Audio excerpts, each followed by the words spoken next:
Salut les amis et bienvenue dans la bibliothèque de l'étrange. On se retrouve aujourd'hui pour un petit update lecture. On va changer aussi un peu le son, je sais pas quel sera le son de cette vidéo. J'ai changé mon micro, vous me direz si c'est mieux ou c'est pire, on verra à la fin. Mais j'espère qu'on va passer un très bon moment ensemble. Ça fait un petit bout de temps que j'ai pas filmé, mais j'ai su des retours et j'ai trop envie de vous parler des livres, des bouquins, de tout ce que j'ai pu lire ces derniers temps parce qu'il y a un petit paquet. Mais sans plus attendre, passons au vif du sujet.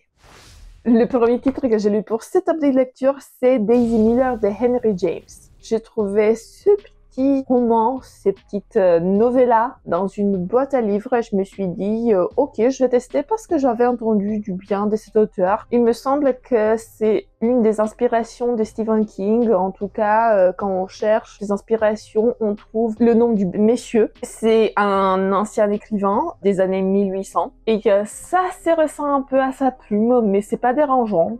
C'est très bien, on voit un peu la société, un peu les principes et les concepts de la société, notamment en ce qui concerne les femmes. Ce titre se concentre sur la condition de la femme dans les années 1800. Si vous êtes une femme et si vous lisez cette œuvre, vous allez vous dire « mais putain ».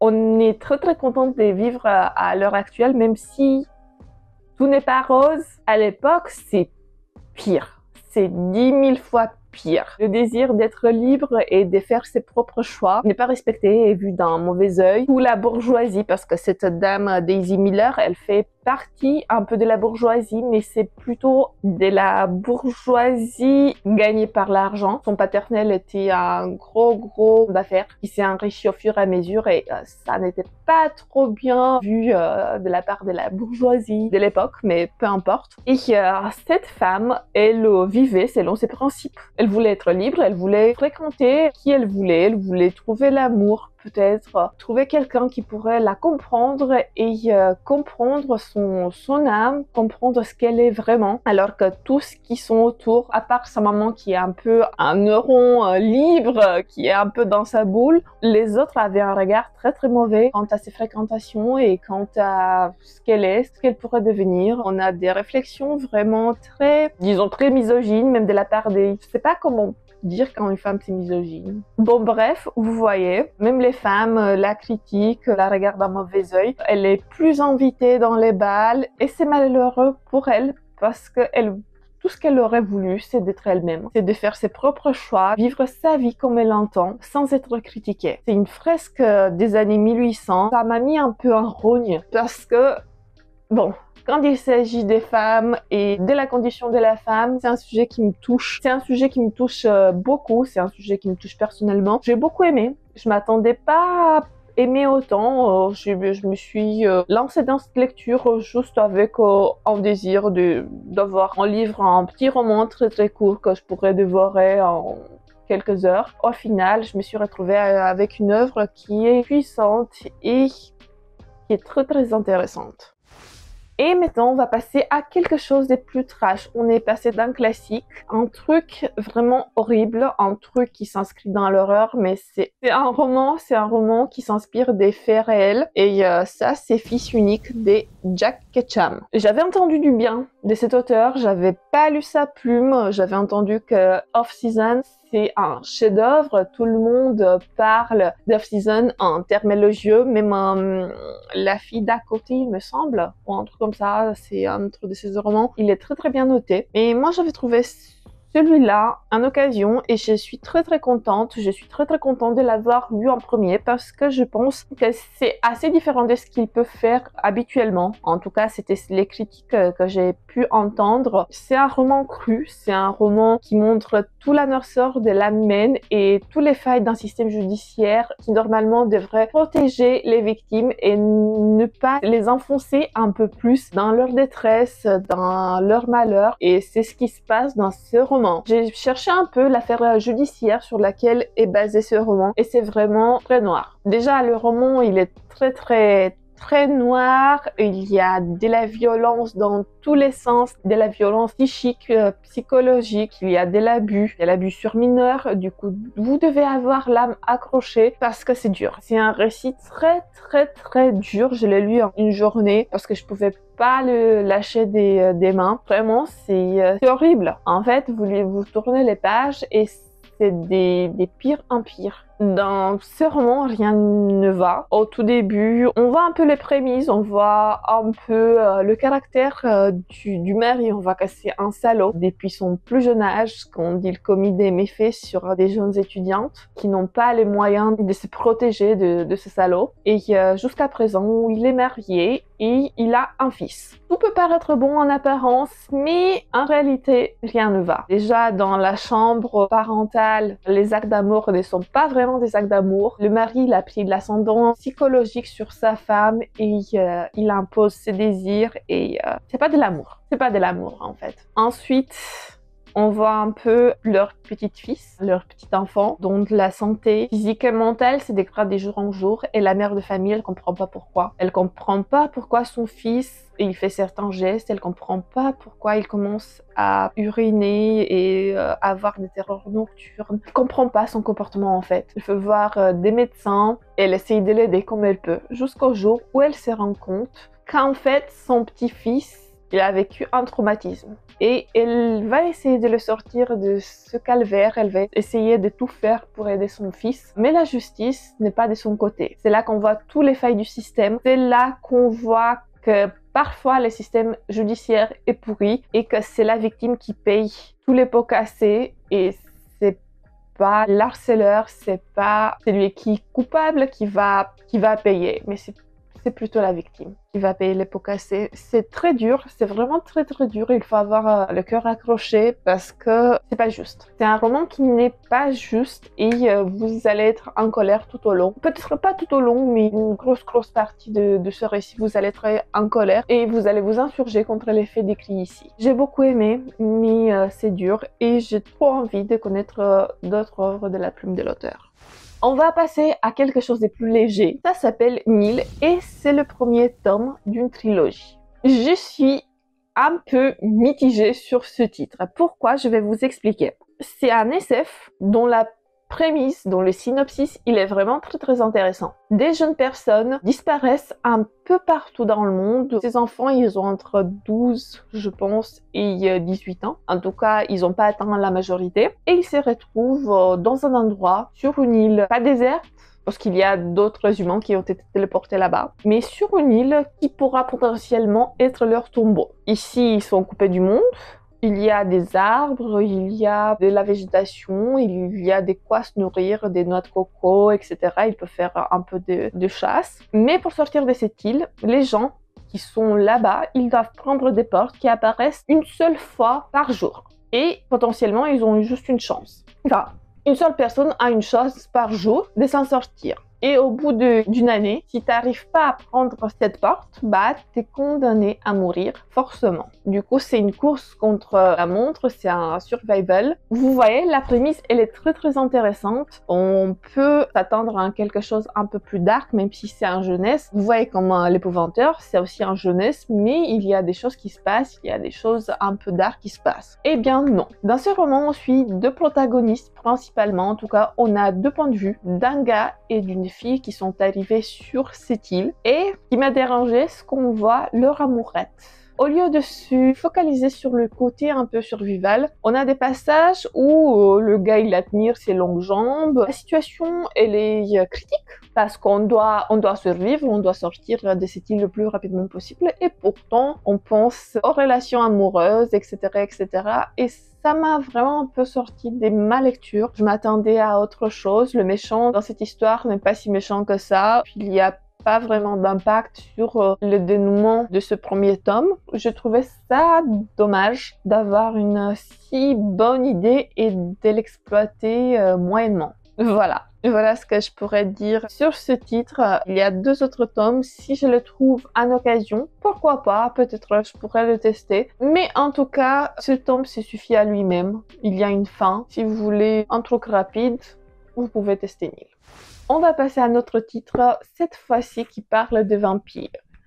Soublade, la communauté du Sud, ça a été traduit en français, Quand le danger rôde. Eh bien, j'ai entendu parler de ce titre pour la première fois quand j'étais au lycée. Ma meilleure pote, elle lisait ce roman, elle regardait aussi la série. J'étais un peu curieuse, mais en même temps, j'ai pas trop envie d'emprunter des livres. J'ai assez à lire à la maison, du coup je l'ai jamais testé. Et je l'ai vu dans la boîte à livres il y a pas si longtemps que ça, enfin, cette année, quelques mois en arrière, et je me suis dit, ok, pourquoi pas, on va le tester, on va voir pourquoi tout cette hype autour de ce titre. Je pense que si je l'aurais lu il y a longtemps, quand j'étais au lycée, peut-être j'aurais beaucoup plus aimé, mais au final, j'ai trouvé l'histoire assez chiante, assez longue, avec des choses qui ne vont pas. Il y a beaucoup de choses dans ces romans qui ne vont pas. Déjà, le fait que les femmes sont considérées comme des femmes objets. En tout cas, le personnage principal, Suki, est considéré comme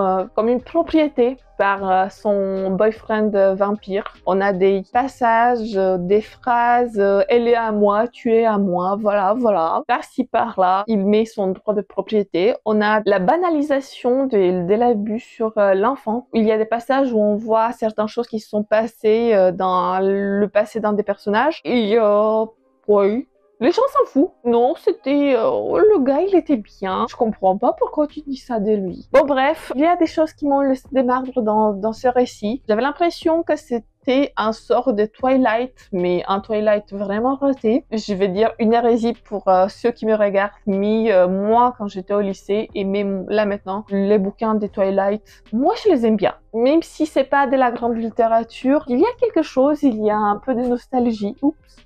Il y a un peu de nostalgie, il y a quelque chose, je sais pas, ça me rappelle mon enfance. Mais celui-là, vraiment, je l'ai trouvé assez raté. On a le triangle amoureux, on a le boyfriend vampire, on a cette fois-ci la jeune fille Suki qui lit dans les pensées de tout le monde, sauf dans les pensées de son vampire. Et il y a la troisième personne qui est impliquée dans ce triangle amoureux, son patron. Je vais faire un mini spoil si vous voulez, vous pouvez passer vite fait. Son patron, c'est un métamorphe. Il peut se transformer dans n'importe quel animal qu'il a vu un peu par le passé. Mais pourtant, ça me rappelle un peu Jacob. Voilà, de Twilight. Toute cette situation, ça me rappelle un peu Twilight, mais un mode vraiment raté, avec beaucoup plus d'actes sexuels dans celui-là, qui n'apporte pas grand-chose au récit. Oui, je vous ai pas fait des résumés. En gros, dans ce monde, les vampires sont acceptés.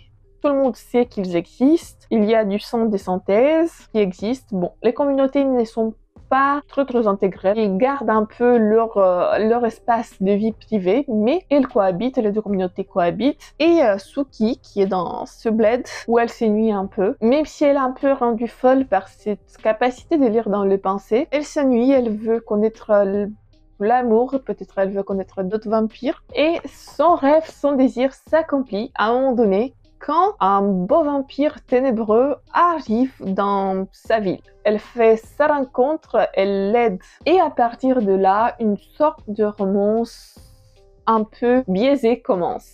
Voilà, c'est ça le synopsis de ce roman. C'était long. C'était long, j'ai mis une plombe à lire. Il fait 300 pages. Et 315 pages et vraiment j'ai mis beaucoup de temps à lire parce que j'étais pas rentrée dedans. Mais je voulais voir de quoi il s'agit. Pourquoi tout cette hype autour de ce roman. Et bon, il va retourner dans la boîte à livres. Je voulais juste vous le présenter dans l'update avant de le remettre. Voilà. On se rapproche doucement de la fin de cette vidéo, mais j'ai encore 2 titres à vous présenter. 2 titres très bons, à mon avis. Le premier, c'est La mort entre ses mains de Otessa Moshfegh. C'est la copine de Nebrisomnia qui m'a donné envie de le sortir de ma palle. Si vous voulez, allez checker sa chaîne YouTube.